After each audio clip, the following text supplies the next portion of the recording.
Pada video kali ini kita akan berdiskusi tentang penipisan lapisan ozon.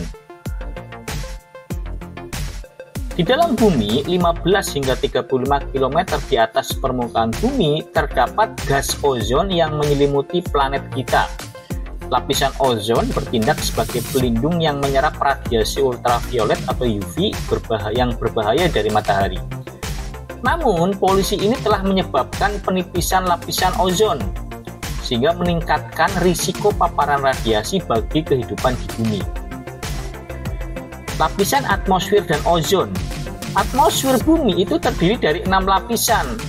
Lapisan kedua yaitu stratosfer adalah tempat di mana lapisan ozon berada.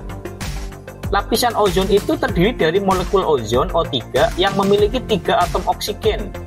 Ozon adalah gas jejak di atmosfer dengan hanya sekitar 3 molekul ozon dalam 10 juta molekul udara. Meskipun jumlahnya sedikit, ozon memiliki peranan sangat penting. Sekarang, apa itu fungsi lapisan ozon?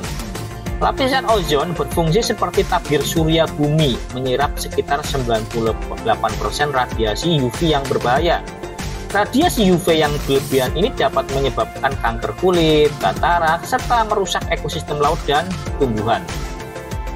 Apa penyebab penipisan lapisan ozon? Lapisan ozon semakin menipis karena polusi, terutama oleh senyawa klorofluorokarbon atau CFCs. CFCs adalah senyawa yang mengandung karbon, klorin, dan fluor yang banyak digunakan dalam refrigeran atau pendingin udara dan kulkas, kemudian aerosol seperti semprotan parfum atau hairspray, atau produk plastik tertentu. Saat CFCs naik ke atmosfer dan terkena sinar UV, molekulnya pecah dan melepaskan klorin. Klorin ini bereaksi dengan ozon, menghancurkan molekul ozon sehingga lapisan ozon itu akan semakin menipis.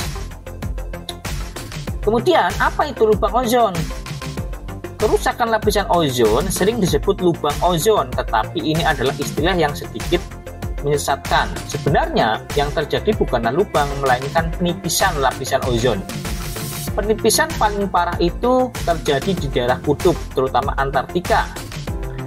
Sejak pertengahan 1980-an, peningkatan penipisan lapisan ozon di Antartika menjadi semakin parah. Suhu terendah di wilayah tersebut mempercepat reaksi kimia yang mengubah CFC menjadi klorin dan mempercepat kerusakan ozon. Bagaimana upaya mengatasi penipisan ozon ini? Sekitar 90% CFCs di atmosfer berasal dari negara-negara industri di belahan bumi utara. Pada tahun 1989, Protokol Montreal diberlakukan yang melarang produksi zat perusak ozon. Sejak saat itu, jumlah klorin dan zat perusak ozon lainnya mulai berkurang di atmosfer. Kemudian apa masa depan lapisan ozon? Para ilmuwan memperkirakan bahwa kandungan klorin di atmosfer akan kembali normal dalam waktu sekitar 50 tahun. Pada saat itu, lapisan ozon di Antartika diperkirakan akan pulih dan luas lubang ozon akan menyusut hingga kurang dari 8 juta mil persegi.